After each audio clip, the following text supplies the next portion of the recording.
Assalamualaikum warahmatullahi wabarakatuh. Di awal bab ukhuwah, jadi Syekh Badi'uzzaman Said Nursi ini agak panjang menjelaskan tentang hakikatnya permusuhan. Mengapa sih kita jangan bermusuhan? Yang pertama apa? Permusuhan itu kezaliman dilihat dari sudut pandang hakikat. Jadi kenapa? Yang pertama, hakikatnya umat Islam itu kan seperti bangunan. Jadi umat Islam itu kalbunyan yang yasuddu ba'duhum ba'da. Jadi kalau kita memusuhi sesama muslim, itu seperti kita sedang meruntuhkan bangunan. Itu hakikat yang pertama. Hakikat yang kedua, ketika kita memusuhi seseorang, itu kita pasti zalim. Kenapa? Kita musuhi dia secara utuh hanya dengan alasan mungkin salah satu sifatnya, salah satu perbuatannya yang menurut kita buruk. Kita melupakan bahwa paket komplit orang ini mungkin tidak semuanya buruk. Mungkin kita tidak suka sifat dia yang cerewet misalnya. Kalau ngomong tidak bisa kontrol. Dan kita tidak musuhi dia sepenuhnya karena kalau ngomong tidak bisa kontrol ini. Kita lupa mungkin dia punya 10-20 sifat baik yang lain. Ini yang katanya Syekh Said Nursi yang disebut berarti kita zalim pada dia. Maka memusuhi orang itu kezaliman secara hakikat. Jadi maka tidak ada orang yang dalam dirinya tidak ada sifat baiknya sama sekali. Bahkan orang yang paling jahat sekalipun ya sidik-sidik mesti ono apike, kecuali mungkin di sinetron atau di film-film. Karena ning sinetron itu kan ada orang jahat itu dibikin jahat sak jahat-jahatnya. Biasanya kan yang jadi antagonis itu kan selalu skenario-nya jahat terus. Tapi biasanya dalam realitas sulit kita nyari orang yang jahat sejahat-jahatnya. Pak ada pak, begal itu pak tega. Lu kadang-kadang begal itu punya misalnya rasa setia kawan. Lo itu kan sifat baik. Wah, kalau sama temennya solider dia. Loh, kita tidak memperhatikan itu. Nah ada kan, jadi maksudnya begini loh, tidak ada orang itu yang 100% dalam dirinya keburukan. Minimal dia sayang dengan dirinya, ingin membuat enak, membuat nyaman dirinya. Itu kan juga kebaikan. Mungkin 99% dia buruk, tapi kan masih ada 1% yang baik. Dia tidak pengen bunuh diri saja, itu kan sudah baik loh. Jadi tidak ada orang itu yang 100% buruk. Maka memusuhi orang, kalau kita musuhi dirinya secara totalitas, ada satu bagian kebaikan yang kita lupakan dari dirinya. Apakah itu juga akan kita musuhi? Wong tadi kita maunya kita musuhi total, berarti kan semuanya kita musuhi. Berarti kebaikannya juga mau kita musuhi kah? Lu kan saya tidak tahu pak, dia punya banyak kebaikan. Makanya jangan dihakimi sebelum engkau tahu. Jangan dijudge sebelum engkau ngerti. Ini yang dimaksud oleh Syekh Said Nursi, bahwa permusuhan itu kezaliman. Kita memusuhi siapapun, sebenarnya kita sedang berbuat zalim.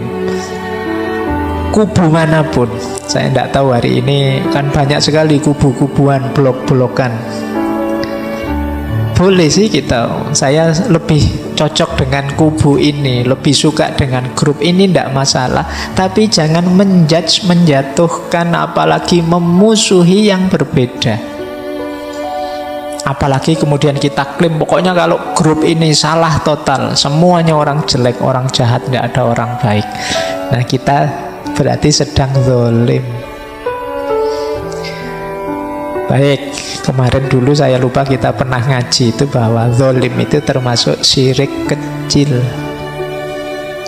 Jadi kita memposisikan diri kayak Tuhan. Kezaliman itu kan asumsinya kita memposisikan diri kita lebih tinggi dibandingkan makhluk Allah yang lain, manusia yang lain. Jadi ketika kita memposisikan diri lebih tinggi, itu sebenarnya kita sedang merebut haknya Allah. Karena yang boleh lebih tinggi dari makhluk itu Khalik. Nah, maka orang zalim itu kan dalam struktur yang zalim itu ada yang menindas, ada yang ditindas. Berarti tauhidnya belum beres. Dia masih mengambil posisinya Allah. Padahal di atas makhluk itu Khalik, dan kita memposisikan diri di atas orang lain, manusia yang lainnya. Ini kan berarti kita sedang zalim. Baik, ini hakikat yang pertama dari permusuhan. Jadi permusuhan itu kezaliman dalam pandangan hakikat. Nah, yang kedua, kata Syekh Said Nursi, permusuhan juga adalah kezaliman dalam pandangan hikmah. Kalau hikmah ini agak filosofis, agak kebijaksanaan. Zalimnya di mana? Begini loh, kata Syekh Said Nursi, permusuhan itu kan logikanya lawan dari cinta. Jadi lawan dari suka itu benci, lawan dari cinta itu permusuhan. Manusia itu tidak ada yang dalam dirinya total baik, total buruk. Manusia itu dalam hidupnya tidak ada yang dia cintai sepenuhnya atau dia musuhi sepenuhnya. Nah, dalam hidup ini kadang-kadang kita memusuhi sesuatu atau membenci sesuatu. Cuma kalau kita sadar bahwa ada banyak hal yang mengikat kita, yang menghubungkan kita dengan yang kita benci ini, mungkin permusuhan kita harusnya berkurang. Sama juga begitu, kalau kita sedang mencintai seseorang, menyukai seseorang, kemudian kita menyadari, oh ternyata dia banyak jeleknya, banyak bedanya dengan aku, mungkin cinta ini lama-lama luntur juga. Jadi kata Syekh Said Nursi, perhatikan logikanya orang hidup. Mana yang lebih dominan? Cintanya atau permusuhannya? Maksudnya Syekh Nursi begini loh, kita itu sesama muslim. Kalau kita mau berpikir, kan banyak samanya kita dengan saudara kita yang muslim itu. Mungkin sama Islamnya, apalagi sama Indonesianya, apalagi sama hidupnya ya podo-podo susahnya misalnya, apalagi ya sama-sama jomblonya misalnya ndak laku, apalagi loh kalau kita memperhatikan aspek-aspek kesamaan kita dengan dia, mungkin lebih mudah kita mencintai. Cuma kita lebih sering memperhatikan bedanya kita dengan dia sehingga mudah sekali kita memusuhi. Ini yang disebut kezaliman dalam pandangan hikmah. Berarti apa? Kurang dalam mikirnya, kurang jauh pikniknya. Kamu kenal sedikit, terus yang dilihat bedanya saja. Akhirnya kamu deklarasi bahwa dia lawanku, bahwa dia musuhku. Ini termasuk kezaliman dari sisi hikmah. Padahal kalau kita mikir lebih dalam sedikit saja, kita akan bisa melihat banyak sekali persamaan kita dengannya. Makanya menurut saya luar biasa semboyan Bhinneka Tunggal Ika. Ya memang tampaknya kita itu beda-beda, tapi hakikatnya ya satu. Apapun itu, kita ini sama-sama disebut manusia, kan ya juga sama. Tapi karena kita terlalu menjelimeti wajahnya misalnya, itu beda loh Pak. Makanya ada yang ganteng, ada yang jelek, ada yang itu kan, terus kita mengklaimnya terus beda-beda. Padahal yo kalau orang tidak ngerti manusia, lihat manusia itu mungkin sama semua. Dianggapnya podo. Kayak kita lihat kucing itu mungkin, wah ini kucing ya wajahnya sama semua, tidak ada kucing yang lebih cakep, tidak ada kucing. Bagi saya kucing ya gitu semua. Tapi mungkin bangsa kucing ngerti ini agak cakep, itu agak jelek. Dia lebih ngerti perbedaan. Kita yang melihat dari luar lebih nganggap sama saja lah, secakep-cakepnya kucing ya gitu juga. Nah mungkin yang nggak ngerti makhluk yang jenisnya manusia ini, mungkin bayangannya ya alah secakep-cakepnya manusia ya paling begitu, ya hidungnya begitu, matanya begitu. Misalnya antara kita dengan sopo wis idolamu, artis-artis Korea yang mulus-mulus itu, yang semuanya cantik itu. Iya kan, bagi saya kalau nonton drama Korea itu ndak ada yang ganteng, cantik semua. Jadi loh, itu kan kalau dibanding kamu, menurut saya kan ya sama saja kan. Yo sama punya rambutnya, hidungnya, giginya. Ya mungkin bedanya sana terawat, kamu tidak. Cuma di situ agak bedanya, tapi sama saja. Ini maksudnya begitu kita lihat persamaannya, kita lebih luas hati kita. Oh iya ya, kita sama saja, sama saudara. Tapi begitu kita lihat bedanya, jangankan beda bangsa, bahkan mungkin satu kelompok, satu ruangan, satu saudara, bahkan saudara kembar sekalipun, kalau dicari-cari bedanya, ya ketemu saja. Nah, kita selama ini kurang bijaksana, tidak arif, makanya tidak hikmah. Kita mudah sekali memusuhi orang karena melihat perbedaan-perbedaannya saja. Jadi, karena berbeda, maka aku bukan kamu. Karena aku bukan kamu, berarti kamu bukan temanku. Karena bukan teman, bukan kawan, berarti musuhku. Karena musuhku harus aku lawan, aku harus lebih unggul, kamu harus aku jatuhkan. Nah ini logika ini yang sering kita pakai. Ini yang disebut kita zalim secara hikmah. Jadi kita tidak mikir panjang, kita tidak arif menyikapi situasi kebersamaan kita ini. Jadi padahal kita itu ya sama saja. Kalau mau dilihat persamaannya, persamaan kita banyak. Kenapa sih yang dilihat kok bedanya terus? Akhirnya kan kita sulit untuk dekat. Jadi kalau kamu nyari alasan dengan seseorang untuk bisa dekat itu banyak, tapi kita lebih sering mencari alasan untuk jauh. Kita cari perbedaannya. Itu yang oleh Syekh Said Nursi disebut zalim secara hikmah. Yang ketiga, kita juga termasuk zalim sesuai dengan pandangan Al-Quran. Kata Syekh Said Nursi di bagian ini, beliau malah mengutip di firman-Nya Allah, wala taziru waziratun wizra ukhra, dan tidaklah menanggung seseorang bebannya orang lain.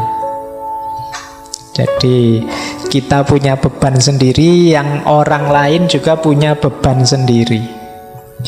Kata Syekh Said Nursi, sebenarnya ayat ini konotasi itu, makna lanjutannya adalah kita jangan menghakimi orang lain.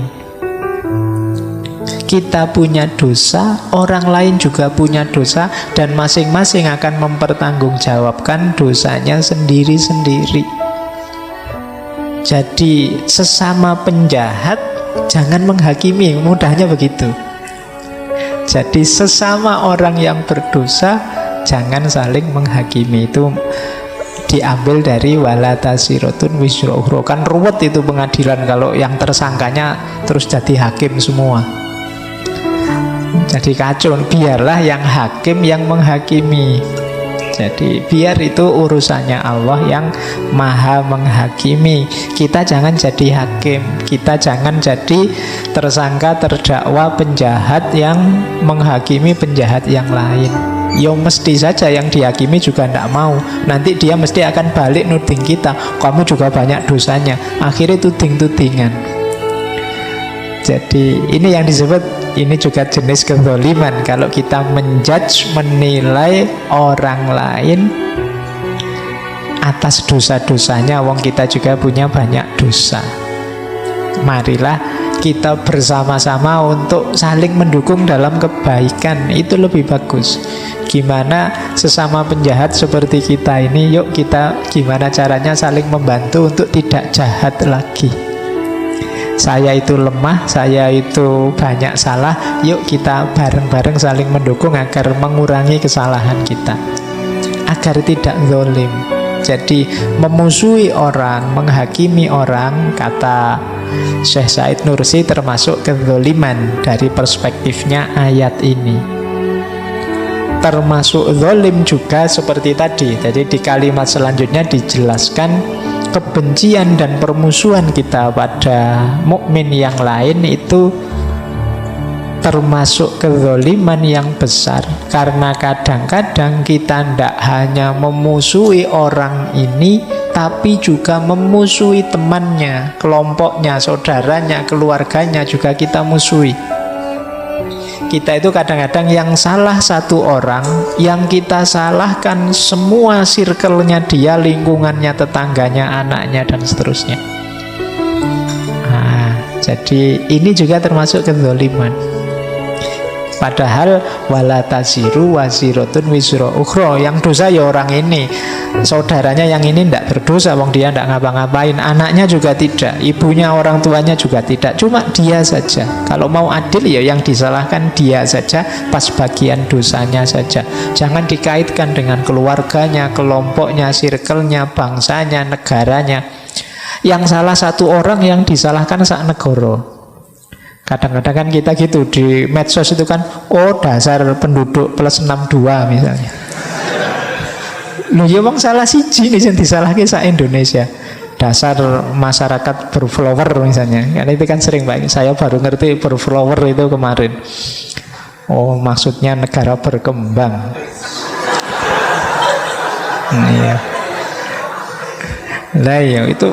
Jadi yang salah orang satu, yang disalahkan sak negara. Kadang-kadang yang disalahkan orang satu dunia. Ah, manusia hari ini rusak semua. Lihat salah sopo. Saya ndak ikut-ikut loh. Aku mau salahkan segala itu loh. Nah, kita senengannya begitu, mengeneralisir tudingan kita. Itu kezaliman, kata Syekh Said Nursi. Makanya kalau Idul Fitri itu ya ndak usah dikritik orang. Loh kamu kok minta maaf padaku, emang salahmu apa? Kan kita sering begitu. Yang kita juga sering berdosa menyalahkan orang sedunia kok. Kita sering berdosa menyalahkan orang se-Indonesia kok. Mungkin ya ndak langsung, tapi kan secara tidak langsung kita juga sering punya salah pada orang lain. Oh dasar orang Indonesia memang begitu semua. Loh itu kamu harus Idul Fitrian sama orang se-Indonesia harusnya. Wong kamu salahkan semua mereka. Nah, yuk kita mulai sekarang latihan yang adil. Jadi ini cara pandang untuk mengakhiri permusuhan. Bahkan orang yang memusuhi itu zalim secara hidup pribadi. Jadi orang yang dengki pada orang lain, memusuhi orang lain, itu sebenarnya merusak dirinya sendiri. Nanti ada penjelasan lebih panjang tentang kedengkian ini. Tapi ketika engkau memusuhi orang lain, sebenarnya engkau zalim pada dirimu, selain menzalimi saudaramu. Kenapa? Nah, nanti kita lihat ya yang tentang dengki ini. Bagaimana dengki itu sebenarnya lebih merusak dirimu daripada orang yang kamu dengki. Mungkin kita stres tiap hari mikir gimana caranya musuhku ini jatuh. Oh itu kan kamu sendiri yang stres karepe dhewe. Mungkin musuhmu ndak mikir ke sana, dia ketawa-ketawa saja, hidupnya nyaman saja. Engkau yang ndak nyaman. Nah, makanya disebut zalim pada diri pribadi. Baik, jadi ini tadi hakikat-hakikat permusuhan. Jadi dia zalim pada pribadi, zalim sesuai pandangan Al-Quran, zalim sesuai hikmah, dan zalim sesuai hak.